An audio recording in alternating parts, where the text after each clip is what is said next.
intuition, because we've had a few situations with work where we've had the intuition saying no and telling us one thing, and then it's ended up being really good for us. And so now it's like, how can we peel that back and make that potentially be about fear instead of our intuition telling us something? Because we're trying to understand that, because everything we do is intuitively led, but there has been times where it's like, in quotes, what we're perceiving to be our intuition is wrong. And we've actually done something and it's against our intuitive hit, and it's been really good. Yep. I feel like that comes down to that word wrong, right? Yeah. It's just not that binary. Yeah.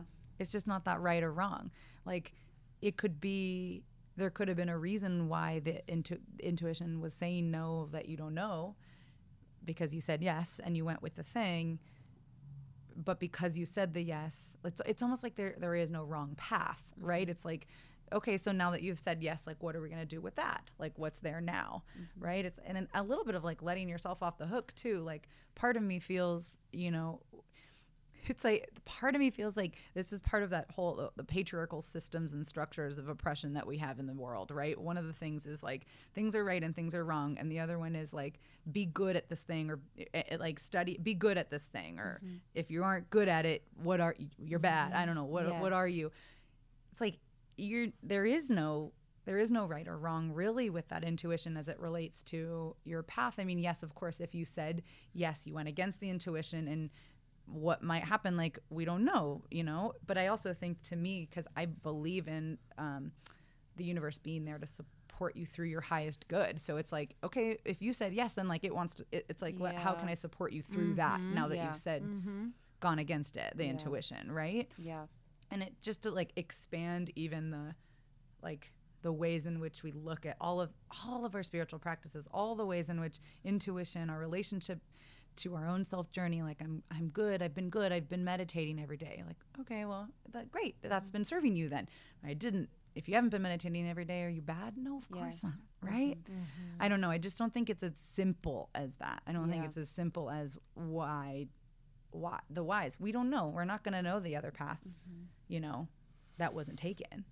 And I also think sometimes, like, or at least I consider the intuitive feeling or I desire it to feel easy, and it should just be so clear.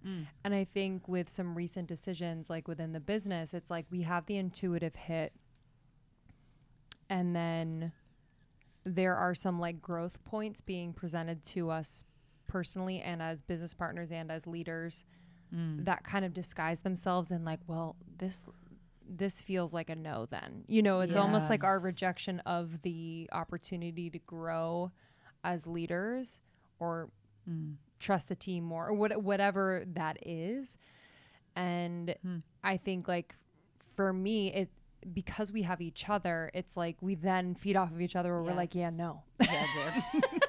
We're like, no, it has to be like, easy. Fuck this shit. Literally, like, no. Yeah, it is facts. It's that belief too in the spirituality space and the self-help space, which is a very true thing, but also it's like needs a little bit of nuance brought to it, where everything good comes easy. Yeah. You know, where you're like, oh, because this path is very easy, then it was meant for me. And because this path flowed, it was meant for me, and it was right, and it was divine. And I've known things in my life that have flowed and been very easy and been very, very divine. But also I've known things that have been very challenging and been very divine. Yeah. So it's very interesting to think about that, because I do think it trips people up a little bit, where they have something, maybe a job, a relationship, a situation, where it provides its challenges, and it makes them think that it's not a divinely led path. Yes. I'm going to just dive into an example of that, because that feels so clear. That was beautifully said, Krista. I'll naturally bringing this up on my own, but I'm in the process of writing a book that I have been writing for years. And I mean years, 5 maybe years. And pre-pandemic, so whatever, 2.5-ish years ago, I was working with an agent, and she had given me all these rounds of feedback on the proposal. And I was like, okay, I'm making the edits. And I made the edits, and then I sent it back. And we went through like 4 rounds. And I think the 5th round of edits came through, and I broke. It like broke me. I just like kind of fell. I don't even know any other way to describe it. I just started crying. I fell to the floor. I was like, I can't. I've been working on that. I had been writing the book for 3 years before that. I was working on the proposal for a year. It broke me. And so I put it down, and I didn't pick it up until end of last year. And I didn't even notice until I picked it back up again how much shame I had around having put it down, like truly deep shame that I had around having even put it down. It's like, oh my God, this path was given to me. I had the agent, like I had the offer, like this was happening, and I blew it, right? I was like beating myself up over this path. I blew it. So that's one way you could take it. Yeah, sure. Are there lessons in that? Absolutely there are. But the thing is, it's like, reprimanding myself was not feeling good or serving me to continue doing my work in the world. So why continue, right? The path was harder. Now, you could take that technically as one might say, okay, well, because that path's so hard, maybe I should throw my hands up and say, the book's not for me. I'm not meant to write a book, right? Well, I know that's not true. I know that in my heart. The book's pretty much written. Like it's just these details that need to get sorted out.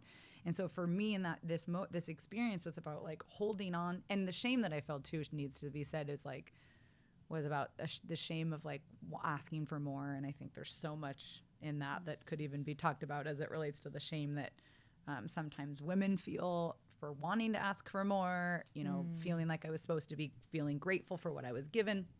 That's this whole other path. But right, if you let that, and there's the one path, well, because that was hard and it didn't flow very well, that's one description for it, then is it not meant for me? No, I don't think so. I know not, it's not. As I know in my bones, I have the answer. So I'm not even going to like fuck with that. Okay. I did fuck with that for a while. That's so funny. You're like, whatever, I'm not even fuck with that. Okay, I did fuck with it for weeks. For a long time. Yeah, literally. Way longer. That's shame. I fucked with it for a long time. And then I was like, and this sucks. Like, yes. Shame. Like, what is eating me alive? Okay, so coming back to the truth, which was something higher and bigger than the details of the bullshit of the details, was bigger than that. So I'm going to come back to that and let that be guided now, right? So I don't know. There's like, again, it's like easy or hard. Like, yes, maybe it's not really about either. And it's just continuing to check in with yourself. I mean, I'm wary of anyone that thinks that they have all the answers, because like they don't, we all don't, in Buddhism, there's like that whole theory of as soon as you think you're an expert, you're right back to the beginning and you're a beginner again, because as soon as you think you know everything, you know nothing at all. But so I'm wary of anyone that thinks that they know everything, but I'm definitely wary of like the strict binary as well. It's like the right and the wrong, or this is the path or this is the path. It's like, I think that we got to check in for all those things for ourselves and really tap into that, power for yourself. Thank you so much for tuning in to Morning Microdose by Almost 30. We hope you enjoyed waking up. As always, we encourage you to take what resonates and leave the rest. If you enjoyed this trip, tune into the full episode on the Almost 30 podcast. All episode information can be found in the show notes. Make sure to subscribe, and if this becomes a part of your morning routine, be sure to share it with a friend. We have new inspiring doses Monday through Friday. Follow us on Instagram at Morning Microdose, and follow Almost 30 at Almost 30 Podcast. Thanks for listening. We'll see you in the vortex.